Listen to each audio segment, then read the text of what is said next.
performance right now, but Pobelter is going to be in for this matchup, and I cannot wait to see what he brings to the team. You were saying that he has so many accolades behind him, and last season on FlyQuest as well didn't go as hot, so he's not in a position where if he's on a team that's down, he's a guy that gives up. He's a guy that's always trying, always performing, and always playing. So I am excited to see him actually put in this position. It's not a fun one, but I think he's one that can perform in it. Yeah, I think he's a guy that has a good attitude about competition, but we also have to set realistic expectations. You know, Pobelter has not been scrimming as a mid laner this year. Absolutely. You know, he did start, obviously, over this last week with CLG, but the most recent really competitive experience he has, was actually, scrimming as a jungler, to be that jungle sub for TL. Yep. So here he is, a week under his belt with mid lane scrims again for CLG. It's going to take some time to actually adjust, to get back up to snuff, you have to think. And Singed may actually not be a troll pick. This is actually a very good pick in I was going to say, that's super good against Set. For a solo queue, a lot of players really do like that matchup, but it is something that you really have to be a very experienced Singed player, I think, to make it work in competitive. A little boring. Yeah. Well, I think it can be fun. I like the proxying. Or like Niski showing up there. That was cute. Throwing up the trophy. So Misfortune and Aatrox comes out. I'm pretty sure I heard you say I like the proxying, but we'll move on. It's fun. Sometimes, there's two schools of thought. Do you want to have fun, or do you want your opponents to not have fun? Right? Singed is in the, I want my opponents to not have fun. So is Nunu. And sometimes that's all you want to do. The guy who made Yorick back in the day, Bear, he played against the champion. He's like, why did I make this champion? Then he played the champion that was made, was his idea. And he was like, oh, this is why. He's annoying and he's awesome. Yeah, I get that school of thought. I definitely do, each of them. So Varus and Tahm Kench picked up there for a safe bot lane. We saw the set in there, crowd getting ready for the punches coming through. And we have Aurelia on the other side. No, a Braum for your final pick here in first phase. Okay, so Braum MF as the bot lane against TK and Varus. We are assuming both of these first picks for the teams are going to be going top lane. There is potential for Set to flex around. We saw Dardoch play it in the jungle. We have seen it played in mid in competitive play also. So it is a flexible champion, most likely going to be top against Aatrox. That is a matchup that I do think favors Set, especially early. Aatrox has to revolve, the matchup revolves more around kind of poking your opponent out with Q, keeping your distance, because if you get into a committed brawl, Set becomes so incredibly hard to beat. But Aatrox can have some pretty powerful team fights, as we do know. So can Set. Going to be interested to see where CLG will be actually locking in Pobelter's pick, if they're going to save that for last. Here for his kind of debut back again with the squad. Victor, be a great time. A little Victor action. Victor was in that CLG championship for him. Three games in a row, baby. It was, right? Yeah. Good year. We'll see. Victor has been played by a few of the mid laners around the spring split so far. We got a ban of Zoe for Counter Logic Gaming and Cloud9's final ban, 15 seconds. What do they feel is good here? Sven's going to feel good on Varus. Misfortune and Varus are in his last two games. That was a 6-0 and 6 Varus versus TSM in week 4, actually. So, riding a bike for him on that. I mean, Sven has had an incredible season, right? Yeah. Yes, his KDA did get ruined. He does have 2 deaths now, but still, obviously, he has been dominating pretty much every game. Gragas as the lock-in makes a lot of sense. You already have an AD solo laner, some powerful engage here. Alongside that now from the Gragas, it will be that mid lane pick saved for last year from Pobelter. Rumble left open, could be Rumble mid if C9 wants to be proactive, if they want to be aggressive. This is a pick that I think can get lane dominance and works so well, I think, in the current meta, largely because it revolves around team fighting around objectives. Rumble, that is the bread and butter for this champion, really does dominate in that regard. Isaac, looking at that game I just said at TSM week 4, they played Set, Varus, and Tahm Kench, and Rumble was banned. So now they get to put Rumble in that composition, as they may have wanted to previously, and then Lee Sin. That throws everything off. It was the least before, but whatever. It's still pretty neat. They're going back to something that feels great for Cloud9. Yeah. They played almost the same comp there in week 4. Tried and true, right? I think that Varus TK is one of the most common combos down for that bottom lane. We see a lot of players like to go to that set. Something that Licorice is going to be very, very comfortable on. Yeah. Blabber on a proactive playmaker here. Vulcan can look to roam with the ultimate post 6, try to make plays alongside his jungler. Ooh. And Niski is going to be on this pick that can get lane dominance, that can sometimes push in your opponent, look to really take over in the team fight stage around neutral objectives. But Azir does have a pretty heavy range advantage. So for Pobelter, it's going to be mostly about keeping your distance, avoiding those electro harpoons, the Rumble E, and being able to poke down your opponent, dissuade him from being able to have access to that wave. Because if Rumble has easy access to the wave, he's going to have you under your turret constantly. And Azir really needs to kind of focus on poking Niski every time he's moving up into melee range of those minions to try to prevent that. This will be unique pick number 7 coming in on that Rumble for Niski. As we said, it was banned out a bit before, so we may have seen it if it was not banned out. I really like his play style. We're looking at player of the week here, so we'll see what he can put out and if he can really make impact plays with this. I like the kind of objective fight control that Cloud9 can have, but I do like what CLG has. Clear win conditions, make sure Azir can be in the fights once you get an engage in from Gragas, and let all hell break loose with the bullet time. Yeah, a lot of displacement on this team between Gragas as well as that Shurima shuffle from Azir being available. I do think that we see a very powerful team fighting squad here over on CLG. Likewise on Cloud9, their team fight is going to be pretty powerful. I do think that they are indexing more heavily towards the early stages of the game, with picks like this Rumble and Lee Sin and Set. These are champions that I think can look to scrap early, are very effective, at one item, and can really try to fight for those objectives. So I do think we're going to see 9 try to play for lane priority, look to go to dragons, look to stack dragons, stack Rift Heralds, as we see Jack in the crowd. His father there, I do believe. Tengu. All right, we are about to get into game 8-0. Cloud9 looking for that perfect first half of the split. The Counter Logic Gaming that is 1-4 in their last 5 games is now Pobelter takes the reins for this team from the mid lane to see if he can switch it around here in week 5. We are on the Rift. Predator Rumble, too. This is pretty spicy. I do like it. This is something I have seen actually, in Korean solo queue. It is coming up sometimes in pro as well. It is less about the lane, obviously. Right. It is much more about the roam, the playmaking. You try to shove in your lane and you pop Predator. You run down the river to bot lane. You run up the river to top lane. You try to make plays happen. And it really does allow you to kind of get around the map very, very consistently. He is also going to be playing both Water Walking and Celerity. So it's all about roaming up and down out of mid lane with this setup. And as everybody gets into position, let's throw it down to Pastry Time, who has a word with the coaches.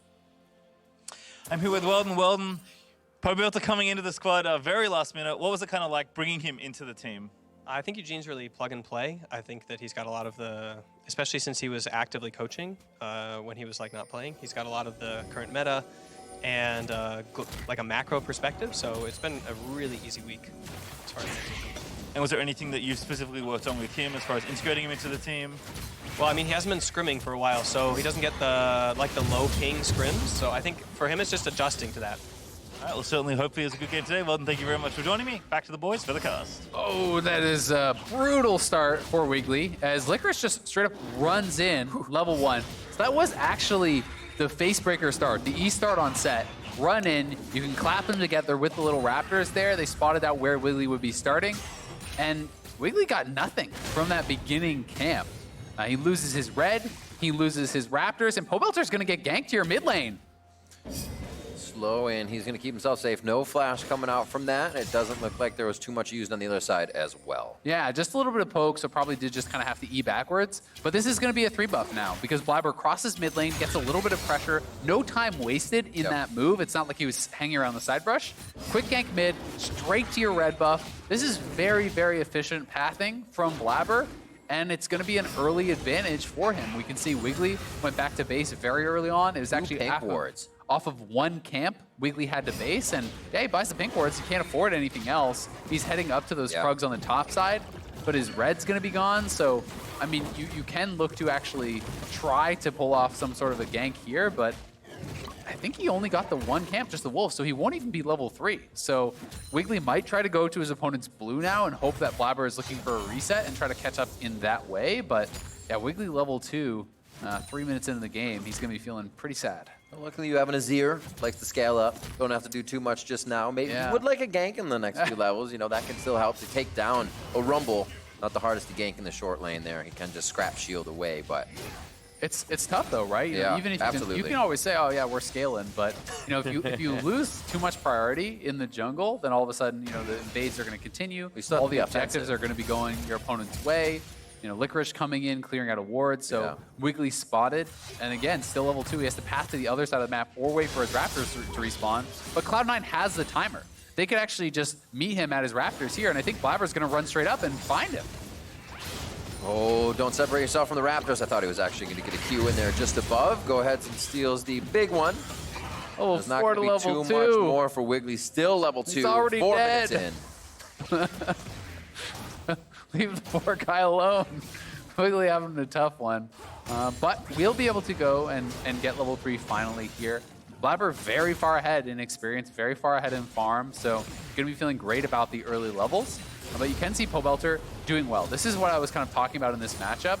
You know, Nisqy can clear the wave very quickly, but when you move up into that minion wave, you're exposing yourself to the poke, the soldiers coming out from the Azir, and that is why Pobelter has that HP advantage. But Nisqy wanted to go for a reset, so he commits his health to actually just push out the wave, goes for a base, has the Predator boots now, so actually just going to TP right back. I wouldn't have been surprised to see him actually just Predator back the lane. That is a pretty common move, but he clearly wants to keep the pressure up and potentially deny some sort of a free recall there from Pobelter to kind of keep him with no mana in lane if he can. And you can see kind of the trouble it's causing for Stixxay and Smoothie. Sven and Vulcan keep pushing in, hail of arrows after piercing arrow, and it's just taking Stixxay down. He's about 20% HP right now and trying to farm under the turret. And I mean, that's one of the kind of the unseen costs of your jungler getting behind. Right. Is when Wiggly is this screwed in the game, as a C9 laner, you know he's not going to gank me. He can't do anything. Like, he just has to, you know, be scared for so long. Because if you ever get counter ganked, you're so screwed when you're down 2 levels this early.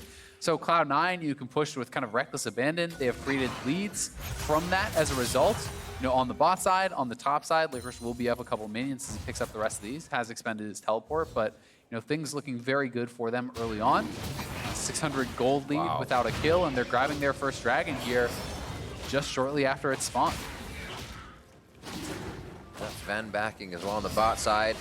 He gets away from farm to make sure he can see everybody coming in. Predator boots are out now for Wiggly, so he can try to get some action onto the map. Top lane's going to be a hard gank with a shield coming up. Licorice could usually walk away from most situations, even at low health. And scrap shield for Nisqy makes him difficult as well, unless that flash is down to maybe make it a little bit easier to get him. Yeah, it is worth noting, though, that this is the nerfed Rumble. So this is the nerfed Scrap Shield, you know, where it did lose, I believe, 20 shielding at rank 1. And because it is the thing that you actually skill up last, for almost the entire game, you have a Scrap Shield that is half as effective as it used to be. And that's why it kind of fell out of the perma pick ban that it had been sitting in. But, you know, Wiggly farming his way back in this, you know, now level 4, trying to stay relevant. He knows he needs to avoid fighting as much as he can. And this is one of those games where you just kind of have to have a strong mental. You need to be resilient. You need to not get too frustrated. Yes, your early game went very poorly, but guess what? If you can actually, you know, slowly farm back in this, make one good gank happen, you can kind of catapult yourself ahead of your opponent. Don't have to worry too much about Ruin and Licorice on the top side. Just 2 bruisers going at it, so Wiggly knows maybe mid, maybe towards bot. It is 48 to 66 there, so there's going to be an ult discrepancy once Sven and Vulcan can hit 5 and 6 here. But Stixxay and Smoothie have actually been under the turret soaking it up, so they are 5 and 5. Yeah, fairly even as far as the experience does go. Blabber now, he's 6, and this is a very early 6, so they are going to look to base breaker, pull him in, but not going to connect. So that will be the end of that gank. If you could have clapped him up there, there is the potential to actually, you know, flash behind him and ult him back into the team. These types of plays, but Pobelter seeing Lee Sin top does get a ward down on the Raptors, so gonna have to know that he will be tracked across the map for Blabber. You know, the team should have information on him really for the next couple minutes, and this means that CLG should not be vulnerable on this bottom side either, because they saw Blabber starting up the red. You should have the timings on this. Vulcan stepping forward. Doesn't actually need 6. It's Abyssal Voyage. You're not going to be doing that in a fight. As long as you have your Chain of Corruption, they can start playing strong. And they push Stixxay back into the turret one more time. No eyes just yet on Wiggly, but they still feel safe to be here with a few wards pushed up into the jungle and 1 in the river there. Yeah, the CS disadvantage is kind of concerning, though. You know, this early on, as we're going to have a pause, but it's a 22 CS advantage down on that bottom side. And you know what makes this more concerning for me is that Stixxay is actually going for the laning build, right? This is triple Dorans against an opponent who is actually, you know, building towards a Blade of the Rune King, right? So when he completes that Blade of the Rune King, your gold is so much more efficient than that of the individual Dorans. It becomes, you know, a really, really powerful spike. Your first full item is going to be set back quite a lot by doing these triple Dorans build. So if you lose lane while doing it, it generally means your mid game is going to be probably even worse. So how do you see the fights kind of setting up here for Chronologic Gaming? We talked about a lot of displacement, but if you are behind, what becomes kind of your optimal setup? I think for now, for CLG, they just want to kind of play it slow and try to farm it out, right? There is an advantage, obviously, for Cloud9, but it's only 400 gold, and the longer you get into the game, the less that actually does matter. So if they can keep these lanes, fairly even from this point, yes, they are at a disadvantage, but if they can farm evenly from here, they're going to be pretty happy. As far as the actual playing out of the fights, it's largely dependent, I think, on Wiggly or Pobelter to find a fight. Most of the duty for engaging is going to go on Wiggly, and if he can ult someone in, that is going to be who they're going to look to burst down. Lock him up with the Braum, burst them down with the MF and the Azir, and it's going to be that kind of more engage and then kill whatever's in front of you type of play. All right, we are sending them back into the game, so we're about to get back onto the Rift in just a second. And underway, stopwatches are soon to be up here in the next few minutes, so we can expect a couple plays happening. As we are still waiting for now Infernal, so we'll get a Cloud or an Ocean again to be our soul. Yeah, so it could be the Ocean again, as you say, and that is always concerning if you are on the team getting snowballed. And they're looking for a potential 4-man play here. Niski's actually roaming down. That initial damage before Smoothie could get the shield up absolutely meant he was going down in that situation. Stixxay uses Summoner Heal and Bullet Time in the same instance. Yeah, Smoothie going down there just gets absolutely erased. They didn't even need to actually wait for Niski. Pobelter was following on the roam, so that was actually the Predator coming out from Niski. He wanted to look for a potential 4-man play or just be there in case someone was there to support. But they're able to get a pretty easy kill. First Blood goes over on a Blabber, who already had that jungle advantage. This does allow him to complete the Warrior. Is going to be feeling pretty good about his position in this game. Give the aggressive early jungler a reason to be more aggressive. And to see where he goes with this one. Going to be towards the top side of the map. Licorice doing a good job clearing out some far side orbs. It's also worth noting, Blabber didn't have to expend anything. He just queued in, took the kill, wanders out, right? So it's not like jungler life. And all the hard work done by the bot lane, glory taken by the jungler. But it's not as though he had to expend flash or ultimate or anything. So he can very comfortably move up the top side, start this Rift Herald, knowing that he has everything ready for any potential turn into a fight that they might want to go for. And CLG, they may know that this is happening, but they're really not in a position to challenge. Top lane has pressure, mid lane, right now, you would favor the Rumble if it came down to that team fight, having the early equalizer, and Lee Sin is way stronger. All the pressure on the bot side, and pretty much the rest of the map means no lane swaps have to happen here as Rift Herald goes down on top, and with just a minute left on Infernal. So really great timing on the map by Cloud9 here to have everything they want in position. Teleport should be coming up here in Licorice just in time for that fight as well. Having that TP available will be very nice, as you say, 30 seconds. And that is going to be the target for C9. Anytime you go for these types of kind of like brawly, earlier game focus type comps, you want to be snowballing objectives, because that is often how you're going to secure the late game for yourselves. Scaling disadvantages don't really matter that much if you're able to create an enormous advantage through the grab of a Dragon Soul and huge gold leads and these types of things. So CLG, when you fall behind with these types of comps and you have an Azir, it's like you want to play defensive and farm, but at the same time, you can only give up so much before farming no longer matters, before your scaling no longer is going to be enough to keep you in. C9 quickly onto this Drake, because we thought it would be uncontested with the way they're moving around the map currently. Cloud will change the Rift, so it actually works in CLG's favor a bit. Yeah, it's not going to be the Ocean. Cloud very strong, but it is not just like that straight up combat power. You have your ultimate up more often. Move speed is very good. Don't get me wrong, it's a great advantage. But Ocean often just feels like auto win. Cloud is not always that. They do have some long cooldown ultimates though, which are going to be feeling pretty nice.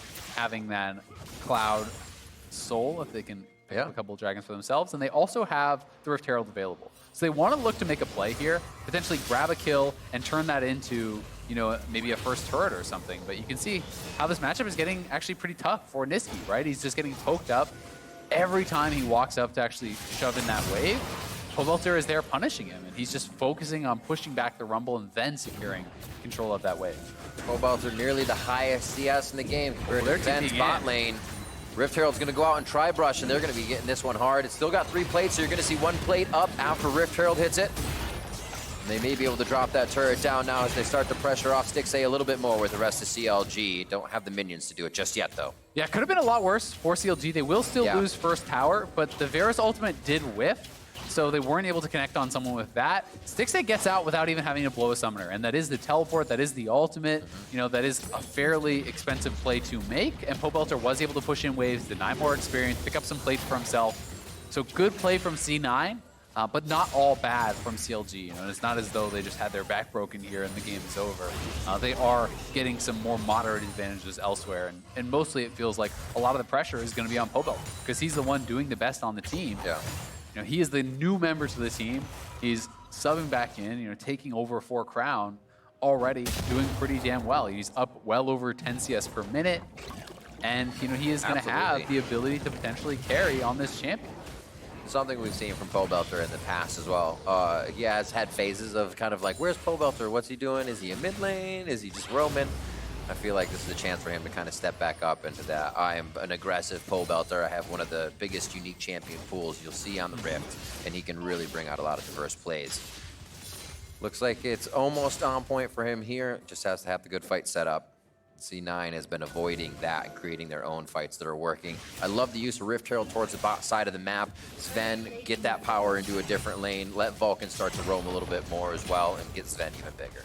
Yep, exactly. They just drop that Rift bot, then they make the swap happen. Licorice goes down towards that bottom side in the extended lane against Ruin, where he's going to feel pretty comfortable. And they can continue trying to extend this bot lane advantage, right? Sven and Vulcan have been running the show down there, and you would expect them to be able to continually pressure. They make that rotation up top. They do get a quick plate, and it's a Blade of the Rune King already completed now, plus that Zerker Greaves. So this is kind of that point I was talking about, where you have that first major item, and the MF is pretty set back, both in farm, but also, you know, with this triple Doran's build. So if you're looking at combat potency right here, it's all about the Varus, and they're going to just rotate up towards this top side. Blabber actually just pushes out Pobelter, and they just make a 4-man move up top. Doesn't matter that the gank didn't happen. He's going in! Oh, the double kick. They're going to get Smoothie there. Stixxay as well is starting to burn up a little bit, but he's able to fire back on a Blabber. Bullet time across Cloud9, but it's like hitting a brick wall for Stixxay. Here comes the rest of the team. Both Belter trying to get in with the shuffle, just short on Blabber. But the play was there. Blabber was just able to see it ahead of time. Now Belter may go down under the turret. Licorice is going to have a 2v1 behind enemy lines as they get Pobelter down for kill number 1. Licorice is still in the fight by himself as the team starts to recoup. And they're going to get the top turret for themselves. Cloud9 standing tall in every fight that's brought to them. And it is plays like this that have made C9 special this split. The ability to blow open the game. It has felt like CLG is hanging on, hanging on, hanging on. They pressure mid lane. You know, they push out Pobelter, allowing Nisqy to make this early roam. And then this play is a thing of beauty from Blabber. Q's to the Braum, flashing behind the MF, avoiding the Braum ultimate, and kicking the MF back through the Braum. So setting themselves up very well. Nisqy can then flash in, finish off these kills, and then this quick ward hop. Pobelter looking for the Azir Sec there, flashing behind and knock back in Blabber and try to take down that kill. But Blabber just too quick with that ward hop, is able to avoid it. Licorice is zoning multiple members on the side, so they're able to have a 4v1 dive onto Pobelter. No chance for him to survive, and Ruin even has to flash out. Now over a 4,000 gold lead with the 2 dragons, 2 towers down. Cloud9 in full control. C9 making all those champs look unkillable. These are the times where you're like, I'm gonna go in and play that champ, and then you just die over and over. You're like, how did they do it? How do you just stand in a bullet time? Well, it's a lot of work in the early game that they did, a lot of aggression and pressure they kept on the bot side, and it is just not allowing CLG to fight more formidably at this point. And it's knowing your limits, right? It's knowing exactly how much you can withstand, when you have to expend those cooldowns, where to use the abilities, what angles you can actually successfully engage from. And this is one of the things with Cloud9 where they make what looks like a pretty crazy aggressive play, but they go for these types of plays all the time. So they have so much more experience than a lot of the other teams in the league. And as a result, are going to know their limits better, are going to know what can be a successful dive every time, even if on paper, it's looking pretty risky. 4-0 as Rift Herald hits the second tier turret in mid, a very nice equalizer. Cooks down Smoothie and almost takes him out as he's locked in place, and now C9 can choose to stop or go forward, and it's going to be to push some more waves and get the Drake. Yeah, they're just going to grab the dragon. So, that is a really nice setup. Sven nails the ultimate this time. Niski just layers his equalizer over top. And yes, it is unlikely that you will kill them there because you don't have your flashes and everything to dive. But that's not actually what they were looking for. Exactly. They're pushed out, they lose their tier 2, which means they're also ceding control of the Dragon Pit. Yep. Third straight Dragon for Cloud9 at 17 minutes. They're looking at potentially a 22-minute Soul with a monumental gold lead. And CLG, at this point, it's desperation time. It's time to start looking for plays. It's time to start looking for picks, because if you can't slow down the clock a little bit here, there's no chance you're really going to be in the game by the time Azir gets the items that he needs. Azale, I am absolutely convinced that Cloud9 heard there was no longer a regional qualifier, so they had to just speed run the regular season and only take first place. Nothing else can do. We have no other way to get to Worlds now with regional qualifier out, so we'll just win. And it seems to be working out. Just win. It's a good strategy. It's a good mentality. Well, why not?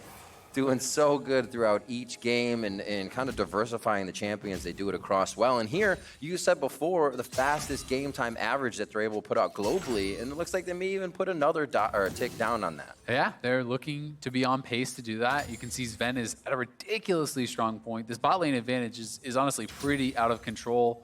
Over 2,400 gold ahead of Stixxay. Sven has an entire item above his opponent, sitting on that Rage Blade plus the Blade of the Rune King. If this guy gets any free time because he is so far ahead of the curve, people are going to be falling down very, very quickly. So you feel like you have to pick off Sven, right? You have to start a fight by killing him.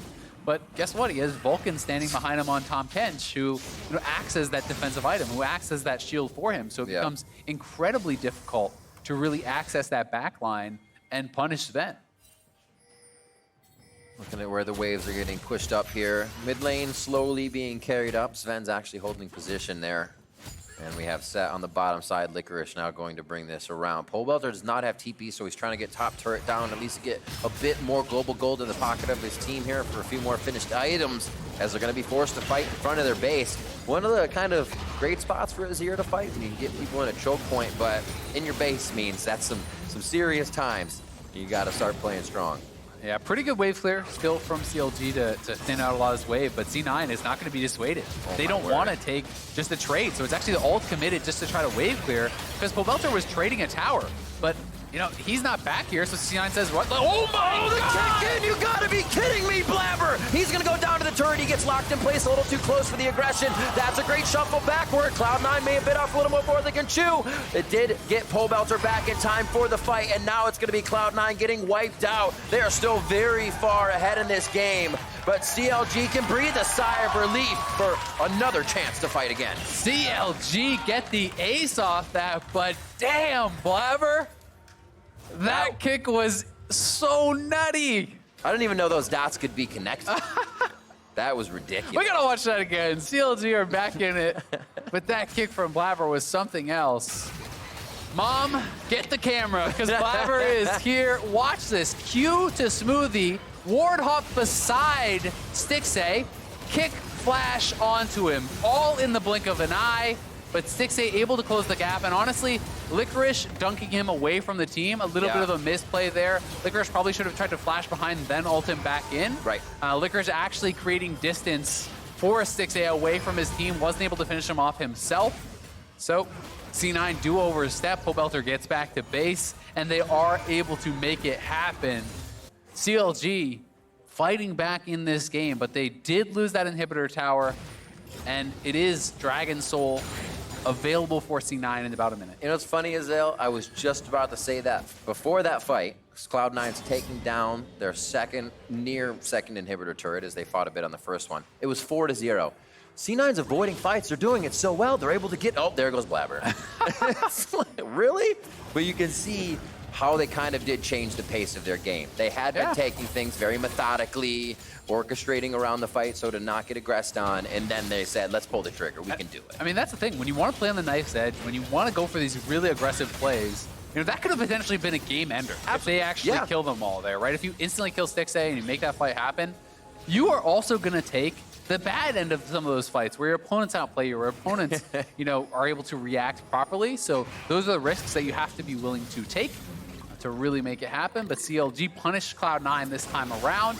They are now down just over 3K, but that is a much more manageable disadvantage. And if they can actually stop Cloud9 from grabbing this dragon, maybe they can make something happen. Oh, that's a lot of damage to start off onto Licorice. He's going to have to throw the shield out to start this off, and that means the fight. So Cloud9 is not starting on their own terms. CLG is. Equalizer's behind, and that's not going to cook too many up. It just welcomes CounterLogic Gaming to the next portion of the fight. Ruin getting a bit of fire on the back feathers there, but he is going to stay safe as they walk up with a minion wave. And now what is Soul spawned in the den. Yeah, C9 have a really strong 4-man squad, so they're still just going to move towards it. This should be gone before CLG can respond. But can CLG chase them down? Because Pobelter is here on the side. He has his ultimate. Can he make the shuffle? Oh, they see him right around the corner. Chain of Corruption comes out immediately, and that's going to be an instant kill with a Blade of the Rune King active coming out from Sven. The kill goes over to Niski, and now they chase CLG away. A quick lick from Vulcan to slow down Smoothie. All the way through goes Blabber, and he gets devoured up for safety. Looks like they'll be able to finish off the kill now on to Smoothie. Here's the as TP. they move through. It's a never-ending fight. Cloud9 is relentless once they start, and the fuse has been lit on this one. They're not going for the base. They're going for Baron. Yeah, that's Soul, and that's going to be Baron too. Licorice, honestly, a little bit lucky that his team is that far ahead to bail him out of that situation, because I do think that's two pretty poor ultimates back-to-back. Yeah. Licorice really gave one away there in that mid lane, but Cloud9 in the 4v5, so strong, able to push out their opponents, grab the Soul, get additional kills, and take the Baron. 6,000 ahead. 4 dragons to 0. So here's the 4v5 one more time. CLG know they need to chase for it. They needed to contest. So Pobelter is going to look to make it happen. It's a tough situation because he knows he's spotted on the pink, but also if you don't go in there, you have no chance of chasing them down. The game's probably over anyway. Yeah. So he's going to go for that low percentage play. Doesn't work out though, but Niski able to chase down multiple members, roasting him up, and as the TP came in from Licorice, with Wiggly going down, there was no chance CLG could actually stop the Baron play here.